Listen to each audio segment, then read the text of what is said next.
বন্ধুরা, আজকে আমি সেই ভাইরাল স্টিক দিয়ে তৈরি সেই স্ন্যাক্সটা নিয়ে হাজির হয়েছি, যেটা দেখতে যতটা সুন্দর খেতেও কিন্তু দারুণই লাগে। তো একবার হলো এই রেসিপিটাকে অবশ্যই বানাবে আর সন্ধ্যের টাইমটা জমিয়ে দেবে। এতটা সুন্দর হয়, বাড়িতে যদি কোনো গেস্ট আসে তাদেরকে যদি খাও, তারা তো তোমাকে জিজ্ঞাসা করবে যে কিভাবে এই ডিজাইনটা বানিয়েছো। সামান্য আলু দিয়ে এত সুন্দর রেসিপি হয়, না দেখলে বিশ্বাসই করবে না। তো চলো প্রথমেই আমি ময়দাটা মেখে নিই। প্রথমে নিয়ে নিচ্ছে একটা বোল। এখানে নিয়ে নেবো পরিমাণ মতো ময়দা, মানে এখানে আমি 1 কাপ পরিমাণ ময়দা নিয়ে নিয়েছি।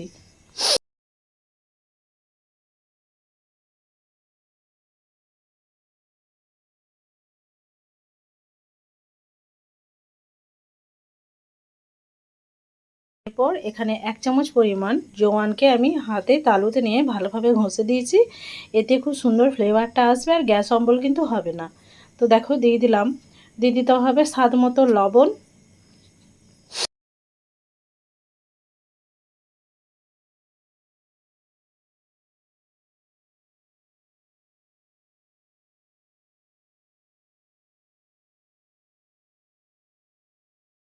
তো স্বাদ মতো লবণ আমি দিয়ে দিয়েছি। এরপর দিয়ে দেবো ময়ানের জন্য তেল। এখানে কিছুটা পরিমাণ তেল দিয়ে দিতে হবে। এখানে রিফাইন অয়েল দিয়েছি। তো এরপর ভালোভাবে সমস্ত উপকরণকে খুব সুন্দরভাবে হাতে করে মিক্স করে নিতে হবে, মানে ময়ান দিয়ে দিতে হবে।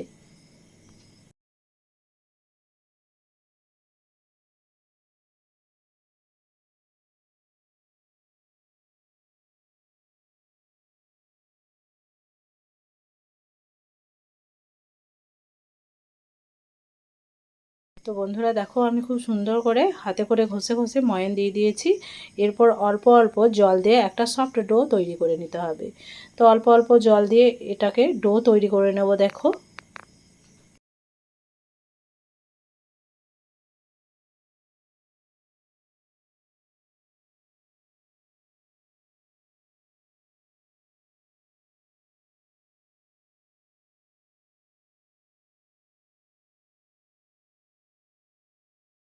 তো ডোটা ঠিক এইরকম হবে, না শক্ত না নরম, মিডিয়াম।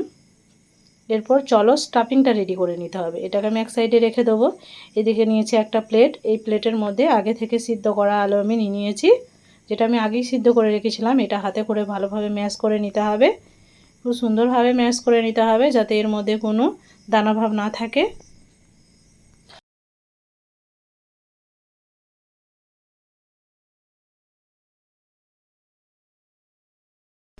তো ঠিক এইভাবে সমস্ত আলুকে আমি ম্যাশ করে নিয়েছি। এরপর এখানে স্বাদ মতো দিয়ে দেবো লবণ। তো লবণ দিয়ে দিয়েছি। এরপর মশলাগুলোকে অ্যাড করে দিতে হবে। তো প্রথমেই আমি 1 চামচ পরিমাণ দিয়ে দিয়েছি চিলি ফ্লেক্স। এরপর অ্যাড করব হলুদ গুঁড়ি হাফ চামচের মতো। হলুদ গুঁড়ি দেওয়ার পর এখানে লঙ্কার গুঁড়ি দিয়েছি খুবই সামান্য, জিরে গুঁড়ি দিয়েছি, আর দিয়েছি ধনিয়া গুঁড়ি। এরপর একটু আমি গোটা জিরে দিয়ে দেবো। এতে স্বাদটা কিন্তু খুবই সুন্দর আসবে, তার জন্য তোমরা দিতেও পারো, নাও দিতে পারো। এরপর আবারও সমস্ত উপকরণকে খুব সুন্দরভাবে আমি মেখে নেব।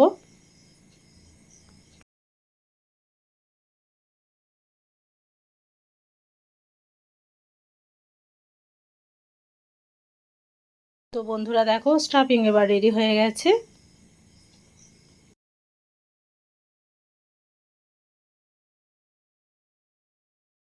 তো এরপর নিয়ে নিতে হবে সেই ময়দাটাকে আবারও খুব সুন্দরভাবে হাতে করে আমি মানে মেখে নিয়েছি। এরপর এখান থেকে লেচি কেটে নিতে হবে। মিডিয়াম সাইজের লেচিগুলোকে কেটে নিতে হবে। তো এইভাবে করে লেচিগুলো আমি বের করে নিয়েছি। তো এরপর হাতে করে একটু গোল করে দেবো, প্রেস করে চ্যাপটা করে দেবো।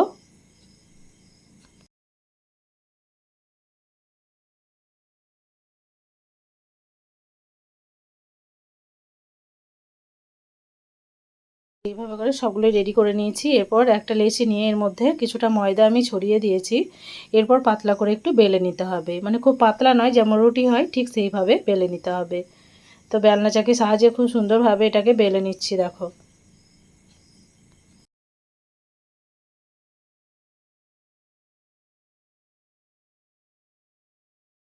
তো বন্ধুরা দেখো ঠিক এইভাবে করে বেলে নিতে হবে। তো একবার হলেও এই স্ন্যাক্সটাকে অবশ্যই বানাবে, আশা করছি ভালো লাগবে। তো দেখাচ্ছি তোমাদেরকে, ঠিক এইভাবে করে আমি বেলে নিয়েছি। আর দেখো ঠিক এই রকম মোটা হবে। এরপর যে স্টাফিংটা আমি রেডি করেছিলাম সেটাকে নিয়ে নেব। এটাকে হাফ বরাবর দেবো রুটির। তো এইভাবে করে হাতে করে আমি দিয়ে দিয়েছি।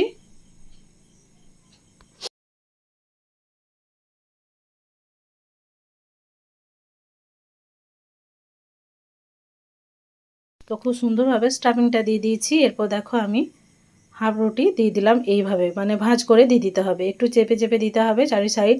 একটু জল লাগিয়ে দিলে এটা কিন্তু খুলে যাবে না। তো এইভাবে করে চেপে দিয়ে দিয়েছি। এরপর খুব সুন্দরভাবে দেখো আমি কেমনভাবে কাজটাকে করছি। নিয়ে নিয়েছি আমি একটা পিৎজা কাটার। তো এই পিৎজা কাটার দিয়ে ঠিক লম্বা লম্বি সরু সরু করে কেটে নিতে হবে। তো এইভাবে করে কেটে নিতে হবে, তোমরা ছুরির সাহায্যেও করতে পারো। তো আমার কাছে পিৎজা কাটা ছিল তাই পিৎজা কাটার দিয়ে কেটেছি। তো এইভাবে করে সরু সরু করে কেটে নিতে হবে।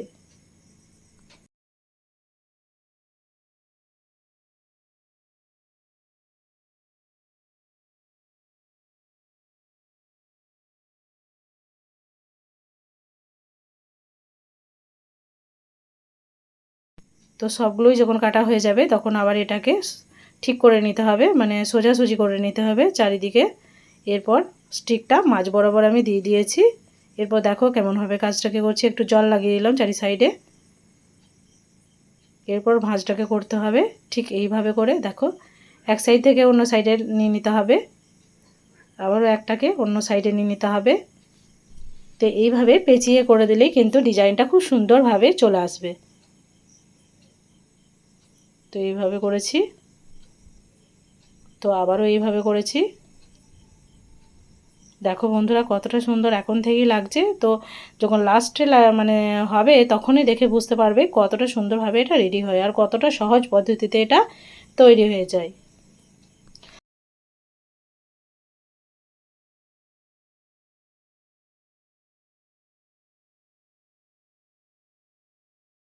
তো লাস্টেরটা একটু জুড়ে দিতে হবে এই রকমভাবে। তো একটা আমার রেডি হয়ে গেছে, তোমাদেরকে দেখাই। এরপর স্টিকটা বের করে দেবো, আর অনায়াসে কিন্তু বেরিয়ে চলে আসবে স্টিকটা। দেখো কতটা সুন্দরভাবে এটা রেডি হয়েছে। তো একটা আমার রেডি হয়ে গেল। তো সেম পদ্ধতিতে আর একটাকেও বানিয়ে তোমাদেরকে দেখাবো, চলো। তো আবারও স্টিক বসিয়ে ঠিক এইভাবে করে নিতে হবে কাজটাকে। এক সাইড থেকে অন্য সাইডে নিয়ে নিতে হবে, আবার অন্য সাইড থেকে অন্য সাইডে নিয়ে নিতে হবে। এইরকমভাবেই আর একটাকেও রেডি করে নিয়েছি। তো সবগুলোকে কিন্তু আমি সেম পদ্ধতিতে বানিয়ে নিয়েছি। দেখো আর একটাও রেডি। তো চলো এগুলোকে এবার ভেজে নেওয়ার পালা।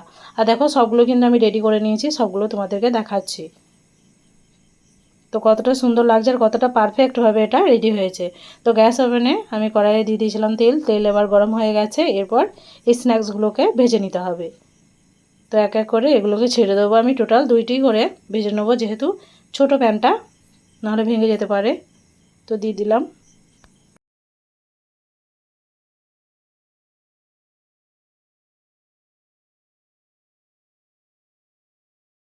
বন্ধুরা এক সাইড যখন হয়ে যাবে তখন অন্য সাইড খুব সাবধানে এটাকে পাল্টে নিতে হবে।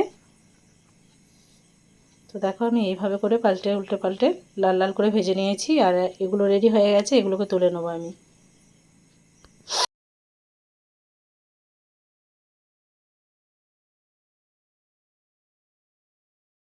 যেগুলো ছিল সেগুলো খুব সুন্দরভাবে আমি ভেজে নিয়েছি। তো বন্ধুরা চলো এগুলো রেডি হয়ে গেছে, একটা প্লেটের মধ্যে নিয়ে নিয়েছি। দেখতে যতটা সুন্দর খেতেও কিন্তু দারুণই হয়েছিল। তো আজকের রেসিপিটা তোমাদের কাছে কেমন লাগলো সেটা কমেন্টের মাধ্যমে অবশ্যই জানাবে। যারা নতুন আছো তারা চ্যানেলটাকে অতি অবশ্যই সাবস্ক্রাইব করে আমার পাশে থাকবে। বেল আইকনটা অবশ্যই ক্লিক করে রাখবে যাতে আরও নিত্য নতুন ভিডিও তোমরা সর্বপ্রথম পেয়ে যাও। তো তোমাদেরকে দেখাচ্ছি, দেখো কতটা ক্রিস্পি হয়েছে। তো দারুণ লেগেছে খেতে। অবশ্যই এই রেসিপিটাকে বানাবে আর আমাকে কমেন্টে জানাতে কিন্তু ভুলবে না যে তোমাদেরও কেমন হয়েছিল। তো আজকের ভিডিও আমার এতটুকুই। দেখা হচ্ছে পরবর্তী ভিডিওতে। ভালো থাকবে, সুস্থ থাকবে আর পরবর্তী ভিডিওর জন্য অবশ্যই কিন্তু অপেক্ষা করবে।